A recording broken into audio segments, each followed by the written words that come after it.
Hello, students. I am finally getting to come to you via video discussion or updates. I finally, for the most part, figured out the kinks with my technology, and please forgive all of the stuff going on behind me. Isn't that kind of the epitome of life right now, though? There's a lot of stuff going on that we cannot control, and we feel a little bit of vulnerability to all of that. I think, again, the time of this class and discussion around leadership really lends itself to this moment we are living in this new world. But between a new move and a toddler and not having a lot of time to do house updates with our naps, this is the wall behind me. It's currently in the process of being painted, but it's the best I could do for right now.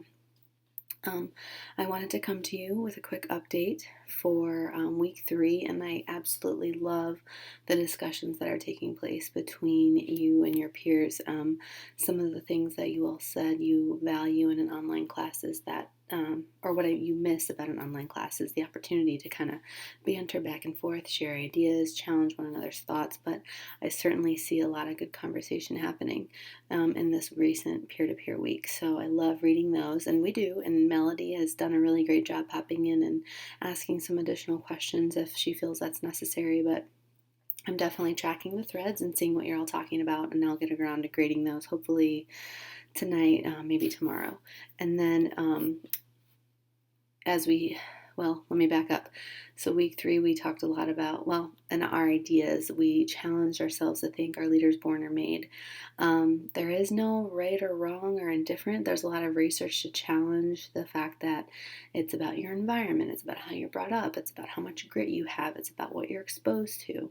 There is some biological evidence to show that just the way we tick, or the way that our mind is developed at birth, there are some people that just display a little bit more natural born leadership.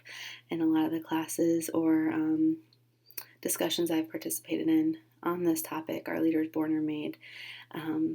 It's tough to say, but we all return back to that analogy that when we're on a playground, we naturally see some folks and some children that just have this natural innate to lead. And what is that about them, and how do they develop that? How is that instilled in them? Are they born with it, or are their parents modeling behaviors, or their, the people that take care of them guiding them along the way? And there's a lot of compelling evidence that leaders can definitely be made, but there's also equal amounts of question or philosophical challenge that is it also built within us as individuals. So I think that your thoughts on that are very compelling, and we don't have everyone that thinks the same thing, and I think that's wonderful, because then we can kind of challenge each other in the way that we think. That's kind of my 2 cents on week 3, but really great job, and kudos to your peer interactions. As an instructor of a graduate level class, I think it's important that you can all lead the conversation and do so in a scholarly manner, and I think that was done really well. Getting ahead and looking ahead, I guess, into week 4, which we are beginning. This is your first group peer screencast week, and hopefully you all have gotten in touch with your group members. You've had those since week 2, and you're working on developing your game plan on how you're going to present your leadership theories. Those were also assigned in week 2. I think the same question I've been asked a couple times is, are we providing 2 separate presentations, or is it one presentation with 2 theories?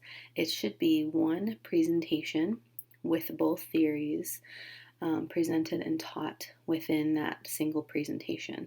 Some theories do lend themselves to combining philosophical background or historical ways in which they began. And a good example is transformational leadership, and lends itself really well to tie into organic leadership, or even servant leadership. Those two aren't, servant leadership and transformational aren't necessarily paired together, but my point being, if you have, contingency theory and trait theory, they're a little bit older theories, and it wouldn't be impossible to kind of, rather than having, here is all my contingency information, here's all my trait information. Finding a way to kind of blend those together so that the presentation flows nicely is totally permissible. But it should be one presentation, and all the guidelines for the length of time have been posted. But keep in mind that I'm not going to put you in a box if you run over 13 or 14 minutes.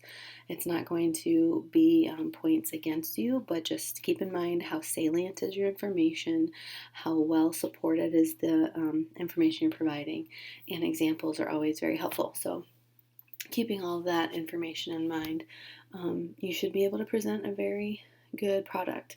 Also, there's a rubric. The rubric is very broad, though. It doesn't have, check this box, check this box, check this box, because there are so many different theories we're looking at.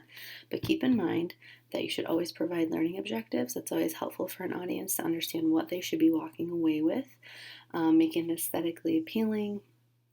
Make sure that you're vocal and also easily heard in the presentation. You do not have to be visibly available. You can just be audio. It doesn't matter what platform you use as long as you can record it and provide it to the class. Obviously provide scholarly sources. Kind of getting off on a tangent a little bit. All this information is in the syllabus too, and the Canvas shell for the week of the assignment.